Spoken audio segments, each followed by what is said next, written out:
So this podcast was done, this short podcast, Christmas Message from Me, was done before I heard about the armed intruder in Buckingham Palace. So I haven't mentioned much about that, but I'm still getting updates on this and I've just heard about it. So this podcast was done long before I knew about the armed intruder at Buckingham Palace. But you'd think a place like Buckingham Palace, with all the security that they should have, all the resources they have, shouldn't, they shouldn't be able to, no one should be able to break in, certainly not an armed intruder. It shouldn't be possible, but unfortunately, it is. So anyway, I'm going to get on with what I was talking about, and this is just an added extra, an update to this podcast, because I had no idea about the armed intruder until after I did this podcast. Have a wonderful and Merry Christmas, everybody. I'm coming at you from Simcast Palace, and I want to tell you that, whatever. I'm just joking, guys. I saw a video, a thumbnail on the Queen's speech, and I thought, I usually ignore it, and I thought I'd click and see what she's saying. And the reason why I'm usually skeptical of listening to her speech, the Queen's speech, is because I find her speech always sounds flat, rehearsed, cordial, and very confined and contrived, and just something that she does as a formality, which I don't usually like.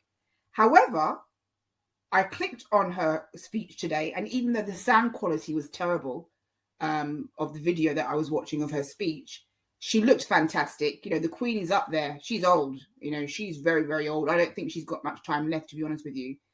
And she talked about how she missed her husband, and Prince Philip is dead, and she misses him. And actually, this time around, I can actually say that her speech is a lot more heartfelt and a lot more genuine than it usually is. I'm not one of these people who, if you criticize the monarchy, if you criticize the Queen, you often criticize, just like when Harry and Meghan Markle criticized the monarchy. And I'm one of these people who I've never, ever thought that they were better than anybody else. I've never put them on a pedestal. I don't think the Queen is perfect like a lot of people do. However, I do respect the Queen. I respect the monarchy, and I respect how the Queen has conducted herself over the years, despite all the scandals that's been put in front of her. But I've always found her to be kind of stiff, cold, upper lip, contrived, and just doing everything as a formality rather than a warm-hearted person like a Mother Teresa. But this time, I think her speech was a lot more heartfelt. She kind of talks in this kind of English upper class accent that it's like the mouth doesn't quite open fully, and it's like this, and sort of upper class English. It's very different from a Cockney accent, right? But I wanted to take this opportunity to tell my subscribers Merry Christmas, and I'm using the Queen's speech as a way of doing that, to give you something refreshing, something different. It kind of gets a bit dark and dreary and spooky talking about true crime all the time. It's nice when I can get a chance to talk about something that's very different from true crime.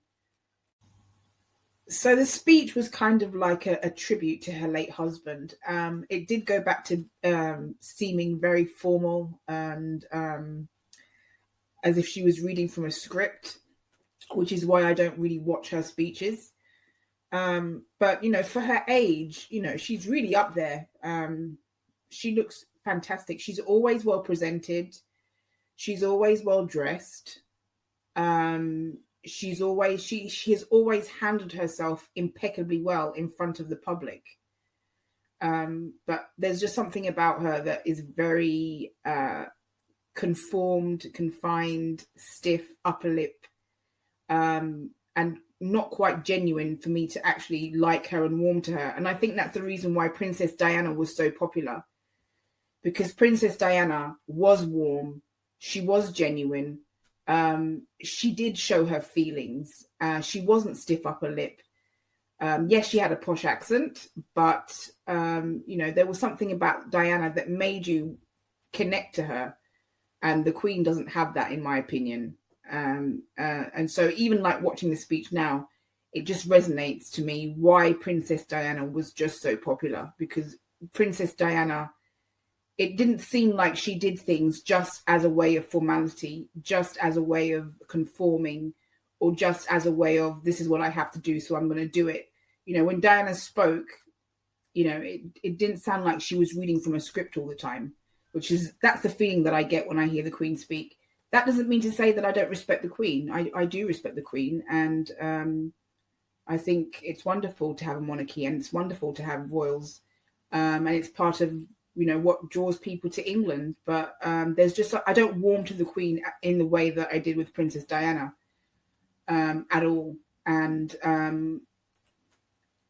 looking at her, I see that her husband's death has definitely affected her, and I don't think she's got much time left. But I'm not trying to count down or anything, but I can see that her husband's death has definitely taken a toll on her.